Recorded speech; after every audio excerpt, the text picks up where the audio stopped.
Je me nomme Dr Madeleine Bress, neurologue, cardiologue et chirurgien, avec plus de 10 années d'expérience au sein des hôpitaux français. Chaque jour, je rencontre des patients inquiets face à une analyse sanguine révélant une créatinine trop élevée. Ce chiffre, souvent découvert par hasard, déclenche peur et incompréhension. Pourtant, il constitue un signal biologique précis qu'il ne faut jamais ignorer. Après 60 ans, les reins deviennent plus vulnérables aux erreurs alimentaires répétées. Beaucoup pensent manger sainement, mais certains choix aggravent silencieusement la situation. Aujourd'hui, je vais vous expliquer un point méconnu concernant certaines noix. Restez attentifs, car cette information pourrait protéger durablement vos reins.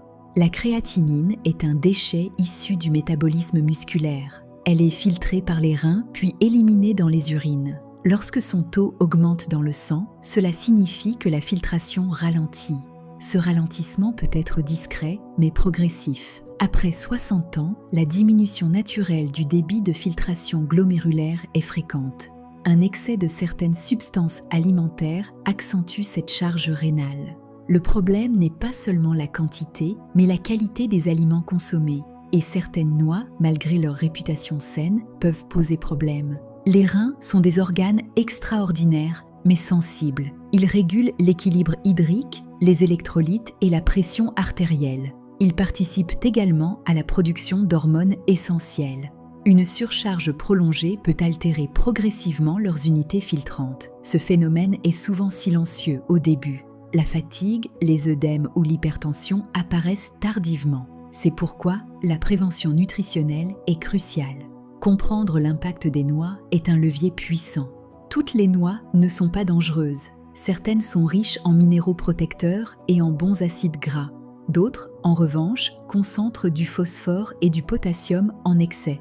Chez un rein fragilisé, ces minéraux deviennent difficiles à éliminer. L'accumulation peut perturber l'équilibre métabolique. Un excès chronique fatigue davantage les néphrons. Il est donc essentiel de faire un tri judicieux. La clé réside dans la modération et la sélection.